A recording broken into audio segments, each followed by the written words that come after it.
बिस्मिल्लाहिर्रहमानिर्रहीम। अस्सलाम वालेकुम। मैं मोहम्मद फ़राज़ हूँ, अपने डिजिटल चैनल से आपसे मुखातिब हूँ। नाज़रीन इकराम, आज की इस वीडियो में हम बात करेंगे कि इमरान ख़ान ने जो नैब की तरमीम को, जो कि इस इम्पोर्टेड सरकार ने तरमीम की थी नैब ऑर्डीनेंस में, उसमें जो तरमीम की थी उसको ख़ान साहब ने चैलेंज किया था सुप्रीम कोर्ट ऑफ पाकिस्तान में। उस पर आज समाअत हुई है और सुप्रीम कोर्ट ऑफ पाकिस्तान के जजेस के बड़े अहम रिमार्क्स सामने आए हैं। वो केस किस तरफ जा सकता है, तो इसके ऊपर डिस्कशन करेंगे और आज क्या हुआ ये आपके सामने रखूँगा।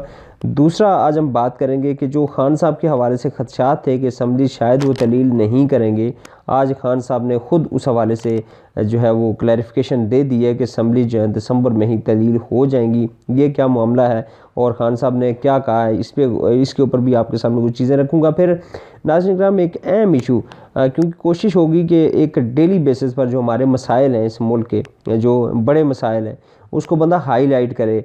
किसी न किसी ने तो खैर करना है, बहुत सारे लोग कर भी रहे होंगे, लेकिन अपनी तरफ से हर बंदा जो है अपना पौधा जो है उसे लगाना चाहिए। तो आज के इस केस के अंदर मैं बात करूंगा कि रोड्स के ऊपर जो स्टड्स लगाते हैं, जो कैट आइज़ जिनको हम कहते हैं, कैट आइज़ होती हैं, कैट आइज़ उनको वैसे कहते हैं और स्टड्स भी कहते हैं लोग, और उनको एज आ स्पीड ब्रेकर जो इस्तेमाल किया जाता है, कितना डेंजरस हो सकता है और इसको लगाया जाना चाहिए या नहीं लगाया जाना चाहिए, इसके ऊपर भी बात करेंगे। आगे बढ़ने से पहले आप तमाम अहबाब से मैं गुजारिश करना चाहूँगा कि अगर आप मुझे फेसबुक पे फॉलो कर रहे हैं तो मेरे फेसबुक पेज को लाजमी लाइक और शेयर कीजिएगा। अगर आप मुझे यूट्यूब पे फॉलो कर रहे हैं तो मेरे यूट्यूब चैनल को सब्सक्राइब कर लीजिएगा और वीडियो को लाइक और शेयर भी कर दीजिएगा। और अगर आप मुझे ऑडियो की सूरत में, यानी कि मेरे पॉडकास्ट पे मुझे जो हम मुलाज़ा कर रहे हैं, तो मेरे पॉडकास्ट को भी लाजमी शेयर कीजिएगा और लाइक कर लीजिएगा। नाज़रीन इकराम, पाकिस्तान के अंदर ना बाज़ का कुछ चीज़ें जो हैं आपके वहम व गुमान में भी नहीं होती हैं और हो जाती हैं। वो कुछ ऐसे फ़ैसले होते हैं, कुछ ऐसी चीज़ें होती हैं कि आप सोच नहीं रहे होते, क्योंकि बाज़ार लग नहीं रहा होता कि ऐसी कोई चीज़ हो सकती है। लेकिन पाकिस्तान के अंदर आई डोंट नो, ये बड़ा अनप्रेडिक्टेबल, हमारा आइन भी अनप्रेडिक्टेबल है, हमारी अदालतें अनप्रेडिक्टेबल हैं, हमारे जो सारे फ़ैसले पाकिस्तानियों के, हम तो बिल्कुल 20 आप कह सकते हैं 11th आवर पे जाकर हम फैसले करने वाले लोग हैं और पता नहीं होता कि कब क्या कुछ कर देंगे। अच्छा, इस हवाले से आपको याद होगा कि जब इमरान खान साहब की हुकूमत जब ख़त्म हुई, और जिस वजह से ख़त्म हुई वो भी उसकी वजूहत कुछ यही थी कि चूँकि केसेस थे बहुत ज़्यादा इंपोर्टेड, सरकार के जितने भी वज़ीर-ए-आज़म को आप देख लें या और जितने भी इनके सरकर्दा रहनुमा हैं, सब के ऊपर केसेस थे और सारे के सारे तकरीबन ज़मानतों पर रिहा थे। तो हुकूमत में आने का, ये इनको लाने का एक मकसद यही था कि एक तो इमरान खान का रास्ता रोकना था, क्योंकि इमरान खान ख़ुद अपनी एक पहचान बनाते जा रहे थे। उस बहस में नहीं जाऊंगा क्योंकि बात कहीं और निकल जाएगी, लेकिन इनका आने का मकसद जो सबसे बड़ा था वो यही था कि हमने अपने केसेस को माफ़ करवाना है। और उसके लिए ज़रूरी था कि नैब का जो ऑर्डिनेंस है उसके अंदर तरमीम कर दी जाए, ताकि वो जो केसेस हैं वो नैब की पकड़ में आए ना। ऐसा ही हुआ, जैसे ही इम्पोर्टेड सरकार हुकूमत में आई और इन्होंने आते साथ ही नैब में तरमीम कर दी। खान साहब ने तरमीम को सुप्रीम कोर्ट ऑफ पाकिस्तान में चैलेंज किया और वो केस अभी जो है पेंडिंग है। उस हवाले से आज समाअत हुई है। आज क्या वहाँ पे जजेस के रिमार्क्स थे वो कुछ डिटेल्स में आपके सामने रखता हूँ।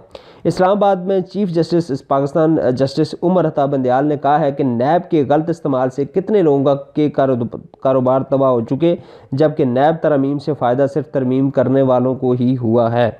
इसमें कोई दो राय नहीं है कि नैब ने समटाइम्स कुछ ऐसे भी जो है वो एक्शंस किए हैं जिससे कुछ चीज़ें जो उनके दायरा इख्तियार में शायद नहीं आती थी वो भी लोगों को परेशान किया गया। और बहुत सारे केसेस तो ऐसे थे कि जिनका उनके पास कोई प्रूफ नहीं होता था, लोगों को 90 दिन तक वो हिरासत में रखते थे और उसमें से बीच में से निकलता कुछ नहीं था, बाद में बदनामी होती थी। वो ऊपर जो बैठे होते थे, जो चाहे वो वज़ीर-ए-आज़म है, ये जो भी जो करता धरता है, उनकी बदनामी होती थी। तो ये तो चीज़ है, इसमें तो चीज़ ऐसा आपने ठीक कहा कि कुछ जगहों पे नैब ने अपनी हद से तजावज़ किया और उसका बहरहाल नुकसान भी हुआ है, ख़ासकर जो कारोबारी लोग हैं। और वैसे भी नैब का कानून उन लोगों के ऊपर तो लागू होना ही नहीं चाहिए जिन्होंने कौमी ख़जाने को नुकसान नहीं पहुंचाया। मतलब कोई पब्लिक ऑफिस होल्डर नहीं रहा, कोई वज़ीर-ए-आज़म नहीं रहा, कोई वज़ीर-ए-आला नहीं रहा, कोई मतलब सरकारी कोई बंदा नहीं है जो कौमी ख़जाने को लूट सकते हैं या कौमी ख़जाने को नुकसान पहुंचा सकते हैं। तो नैब का तो काम ही ये होना चाहिए कि जो सरकारी लोग हैं, जो सियासतदान हैं या जो पब्लिक ऑफिस होल्डर रहे हैं या हैं, उनके ऊपर नज़र रखें कि वो कोई करप्शन तो नहीं कर रहे। अब एक बंदा है जो जो अपना बिजनेस करता है या जो भी कोई ताजर है उसके ऊपर तो नैब का कानून लागू नहीं होना चाहिए। तो इस हवाले से चीफ जस्टिस साहब ने जो बात की है ये 100% मैं इसे एग्री करता हूँ कि नैब की वजह से बहुत से कारोबार तो तबाह हुए हैं, लेकिन अगर नैब तरमीम से किसी को फ़ायदा हुआ है तो करने वालों को हुआ और इसमें कोई दो राय नहीं है। आगे सुप्रीम कोर्ट पाकिस्तान में नैब तरमीम के खिलाफ इमरान खान की दरख्वास्त पर जो समाअत हुई है, आज चेयरमैन PTI के वकील ख्वाजा हारिस ने दलाइल देते हुए कहा कि एग्जेक्टिव अपना काम ना करे तो लोग अदालतों के पास ही आते हैं। ये वकील ने कहा है अदालत में। दौरान समाअत चीफ जस्टिस उमर अता बंदयाल साहब ने कहा कि नैब तरमीम इस असम्बली ने की जो मुकम्मल ही नहीं है। मतलब बात उनकी बिल्कुल 100% दुरुस्त है कि आपके पास मेजॉरिटी नहीं है असम्बली के अंदर। आप तो सिंपल मेजॉरिटी लेकर वो 13-14 जमातें मिलकर आपने मेजॉरिटी बनाई, कोई इधर से पकड़े कोई उधर से पकड़े, कोई कहाँ जा रहा था उसको पकड़ के बुला लिया और जिसने बुलाया वो भी बेचारा अब नहीं रहा, तो आपने एक असम्बली बना ली और उसमें से तरमीम बना ली। तो चीफ जस्टिस साहब ने कहा कि वो जो तरमीम नैब की तरमीम इस असम्बली ने की जो खुद मुकम्मल नहीं है, इस नुक्ते पर कोई कानून नहीं मिला कि नामुकम्मल असम्बली कानून साजी कर सकती है या नहीं। ये बड़ा अहम रिमार्क्स है। आल दो चीज़ मैं कंफर्म करता चलूँ कि जजेस के जो रिमार्क्स हैं वो कभी भी उससे हम कोई नतीजा अखज़ नहीं कर सकते कि आगे चलकर केस का जो रिज़ल्ट है या केस के हवाले से जो फैसला आना है वो भी उन रिमार्क्स की रोशनी में ही होगा, ये कतई नहीं कहा जा सकता। लेकिन बड़े अहम रिमार्क्स हैं कि सियासी हिकमत अमली के बायस आधी से ज़्यादा असम्बली ने बाईकाट कर रखा है।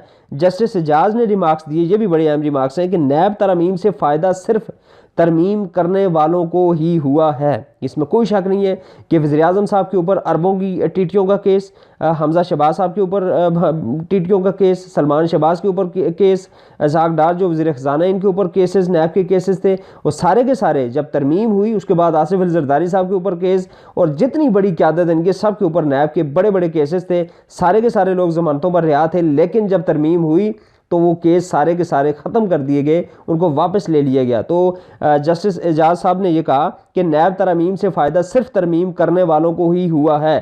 चंद अफराद की दी गई लाइन पर पूरी सियासी पार्टी चल रही होती है। लाइन फॉलो करने से फ़ायदा सिर्फ चंद अफराद की ज़ात को पहुँचता है। नैब तरमीम की हिदायत करने वालों को असल में फ़ायदा पहुँचा। क्या ऐसी सूरत हाल में अदलिया हाथ पैर बांध कर तमाशा देखे? बड़ा अहम सवाल है और मेरे ख्याल में होना तो नहीं चाहिए। आइन तो ये कहता है कि अदलिया अगर इस तरह की कोई चीज़ देखती है तो उस पर उसको सो मोटो एक्शन का भी जो है सो मोटो नोटिस लेने का भी गालिबन 184 के तहत वो सो मोटो नोटिस भी ले सकते हैं, लिया जाना चाहिए। लेकिन चूँकि लिया नहीं है और ये बड़ा अहम सवाल है जस्टिस साहब का कि क्या हम जो है हाथ पाँव जो है वो बांध के अपने तो हम देखते रहें कि यार ये क्या हो रहा है। और फिर कहते हैं जी कि नैब तरमीम को बगैर बहस जल्दबाजी में मंजूर किया गया। ये भी बड़ी अहम चीज़ है। तरमीम की नीयत ही ठीक ना हो तो आगे कुछ और जानने की ज़रूरत ही नहीं है। बड़े अहम रिमार्क्स हैं, देखा जाए तो बड़े अहम रिमार्क्स हैं, लेकिन फिर वही बात है कि हम ये नतीजा अखज़ नहीं कर सकते कि ये केस का जो फैसला आएगा वो भी इसी से मिलता जुलता होगा। जी जज साहब, पाकिस्तान ने कहा कि अदालती फैसलों के बावजूद करप्शन ख़त्म नहीं हो सकी। मसला सिर्फ करप्शन का नहीं है, सिस्टम में मौजूद खामियों का है। ये तो हम पाकिस्तान तहरीक इंसाफ तो पीट ही यही रही है। हमारा तो सारा जो केस है वो है इसी के ऊपर कि यहाँ पे कवानीन मौजूद है, लेकिन कवानीन को इम्प्लीमेंट करने वाले जो लोग हैं, जो सिस्टम का हिस्सा है, बेसिकली करप्ट तो वो है।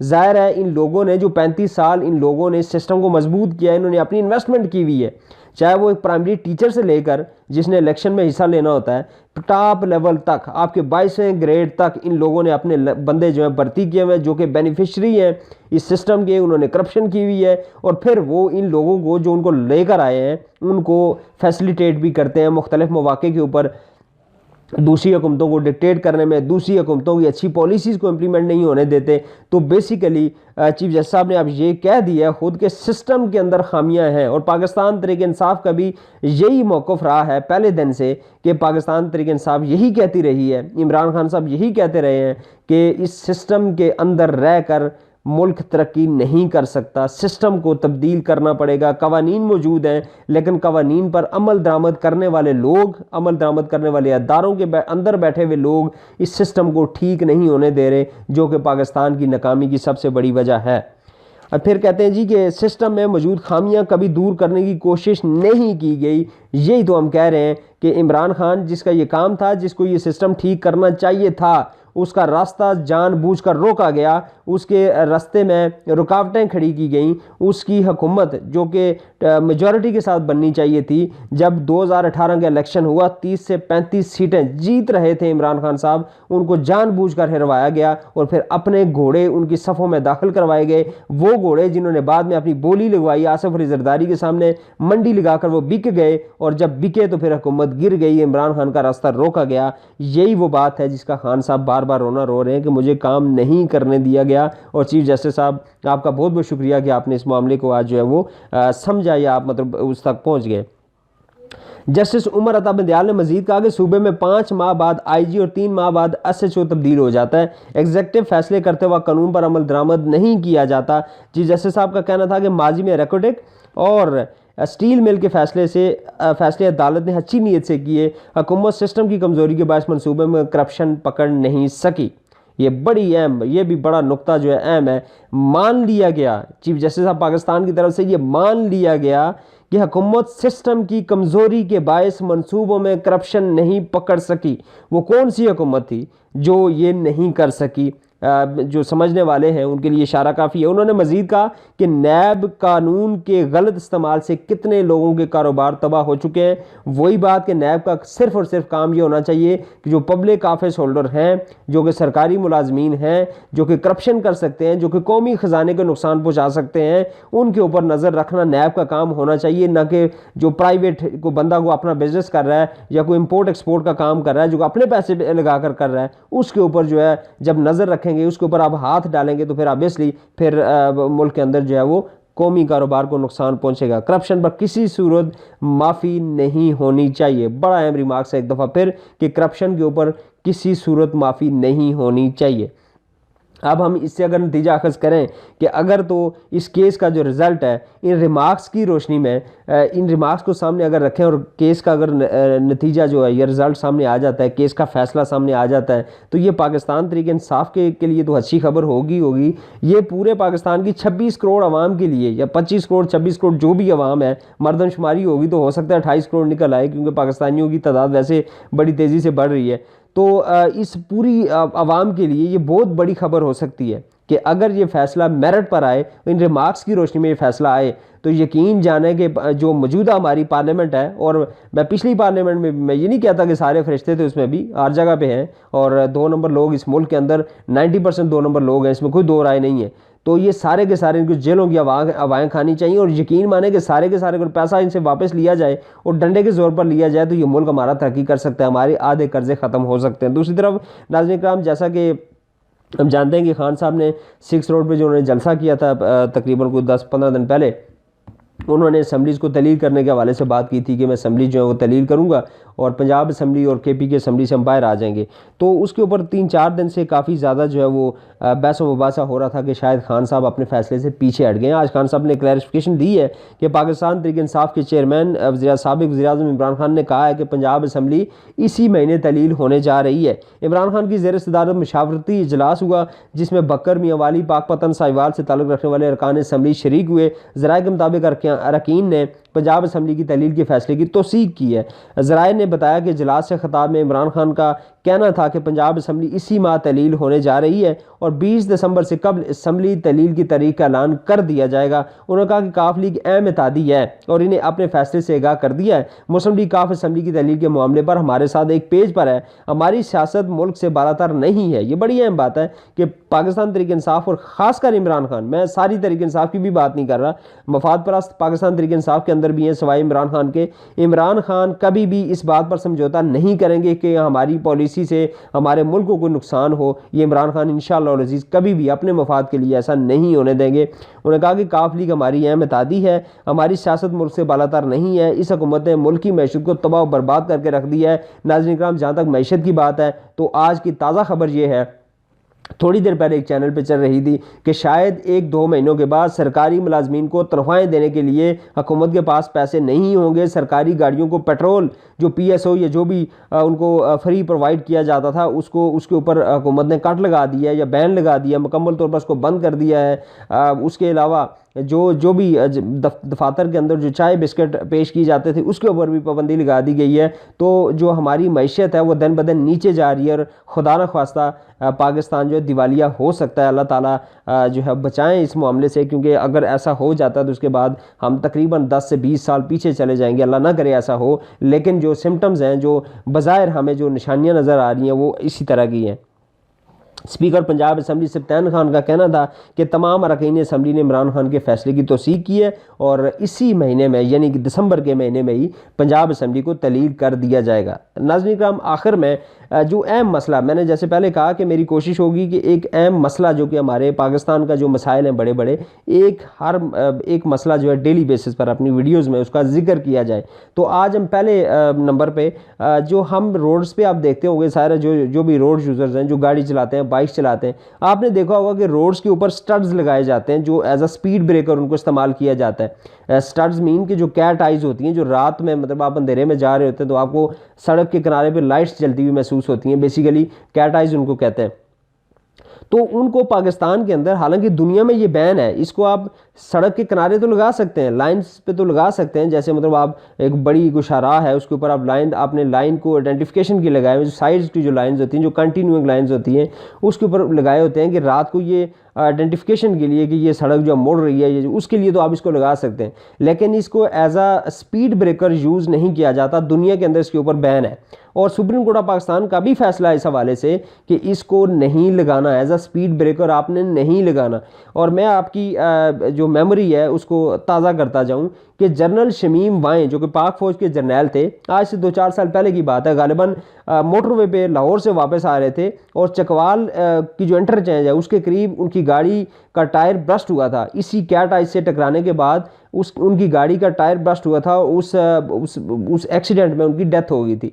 तो ये बहुत बड़ा, मतलब ज़ाहिर है हमारा एक सानिया, कौमी सानिया आप कह सकते हैं, जर्नैल थे, पाकिस्तान आर्मी के जर्नैल थे, उनकी डेथ हुई। तो मैं एक मिसाल आपको दे रहा हूँ कि ये इतना डेंजरस है कि आपके गाड़ी के टायर जब स्पीड में आप गुजर रहे हैं, लेट्स सपोज अगर किसी हाईवे पे किसी ने लगा दी, और ये मैक्सिमम आपने देखा होगा कि बड़ी बड़ी हाईवेज के ऊपर इसको एज आ स्पीड ब्रेकर इस्तेमाल किया जाता है। अब आप 100-120 की स्पीड पे अगर जा रहे हैं तो कैसे पॉसिबल है कि आप जाकर उसके ऊपर जो है ब्रेक लगाएंगे, पीछे गाड़ियाँ स्पीड से आ रही हैं, ब्रेक लगाएंगे और फिर उसको आराम से क्रॉस करेंगे? ऐसा पॉसिबल नहीं है। तो जब स्पीड से आप उसके ऊपर से गुजरते हैं तो आपकी गाड़ी के टायर्स को वो बुरी तरह डैमेज करता है। टायर्स के अंदर जो आप कह सकते हैं कि जो उसके अंदर तारें डली होती हैं या उसके अंदर जो धागा होता है जो बेसिकली टायर की बनावट में शामिल होता है, उसको वो तोड़ देता है, काट देता है उसको, तो वो टायर आपका ब्रस्ट हो सकता है। पाकिस्तान के अंदर सुप्रीम कोर्ट ऑफ पाकिस्तान का फैसला मौजूद है इस हवाले से कि इसको आप नहीं यूज़ कर सकते। दुनिया के अंदर इसके ऊपर बैन है, लेकिन पाकिस्तान के अंदर धड़ाधड़ लगाए जाते हैं, बड़ी बड़ी शाहराहों के ऊपर लगाया जाता है। ये एक अहम इशू है, इसको मेरे ख्याल में हम सबको एड्रेस करना चाहिए, इसको हर मामले पे, हर फोरम के ऊपर उठाया जाना चाहिए कि ये पाकिस्तानियों की ज़िंदगी के साथ खेलने वाला एक मामला है। और फिर दूसरी बात, मुझे यूँ लग रहा है कि ये जो टायर्स वाले लोग हैं, जो टायर्स बनाने वाली कंपनीज़ हैं, आई डोंट नो इसके पीछे सच्चाई तो मुझे नहीं पता, ना ये मेरे पास कोई प्रूफ है, लेकिन मुझे ये शुबा है कि जो टायर्स बनाने वाली कंपनीज़ हैं, बहुत मुमकिन है कि जो हमारी हाईवेज़ अथॉरिटीज़ हैं या जो रोड्स बनाने वाली जो हमारे इदारे हैं, शायद इनके साथ कहीं मुकमका, चूँकि पाकिस्तान के अंदर मुकमका करना कोई मुश्किल नहीं है। ट्रांसपेरेंसी इंटरनेशनल की अभी रिसेंटली रिपोर्ट आई है जिसमें उन्होंने वाज़े तौर पर निशानदेही किया कि कौन से 3 इदारे जो करप्शन में पहले नंबर पर हैं, पाकिस्तान में पहले 3 नंबर्स पे हैं। तो यहाँ पे कोई भी चीज़ बैद नहीं है कि यहाँ पे कुछ भी हो सकता है, यहाँ पे किसी भी तरह का कोई भी मुकमका कहीं भी हो सकती है। तो कहीं ऐसा तो नहीं है कि जो टायर्स बनाने वाली कंपनीज हैं उन अदारों के साथ उनका मुकमका हो कि अब ज़्यादा से ज़्यादा इनका इस्तेमाल करें ताकि हमारे टायर्स ज़्यादा से ज़्यादा बिक सकें। बहरहाल जो भी इसके पीछे हो, जो भी इसका मकसद हो, ये इंसानी ज़िंदगी के साथ खेलने के मुतरादिफ है और इसका इस्तेमाल एज अ स्पीड ब्रेकर नहीं किया जाना चाहिए। अगर स्पीड ब्रेकर आपने बनाना है तो प्रॉपर जो एक लीगल स्पीड ब्रेकर है वही बनाया जाना चाहिए और प्रॉपर उसके ऊपर निशान लगा होना चाहिए ताकि दूर से ड्राइवर को नज़र आ जाए कि यार आगे स्पीड ब्रेकर है, मैं अपनी स्पीड स्लो कर लूँ। अब यहाँ पाकिस्तान के अंदर ये भी एक अलमिया है कि जब आप रोड पर जा रहे होते हैं तो समटाइम्स ऐसे स्पीड ब्रेकर आ जाते हैं जिनके ऊपर कोई निशान नहीं होता। आप स्पीड में जा रहे हैं, एकदम स्पीड ब्रेकर आएगा, गाड़ी इतना उछलेगी या उल्टी हो जाएगी या फिर अंदर जो बैठने वाले उनका जो है वो कीमा बन जाएगा। तो इस तरह के भी मसाइल पाकिस्तान के अंदर हैं। तो ये एक अहम इशू मुझे महसूस हुआ, इसको मैंने डिस्कस किया। आप सबसे भी गुजारिश है कि इस मामले को अपनी सोशल मीडिया के ऊपर जो पोस्ट आप करें या ट्विटर पे करें, फेसबुक पे करें, कहीं भी करें, तो इस मामले को हाईलाइट करें ताकि हमारे जो अदारे हैं, जो फैसला साज हैं, उसको वो इस मामले के ऊपर जो है नज़रसानी करें। अल्लाह ताला हम सबका हामी नासिर और पाकिस्तान को अल्लाह ताला अपनी हिफ्ज़ व मान में रखें। आप सबको भी, आप सबका सुनने का, देखने का बहुत शुक्रिया। अस्सलाम वालेकुम रहमतुल्लाहि व बरकातुहू।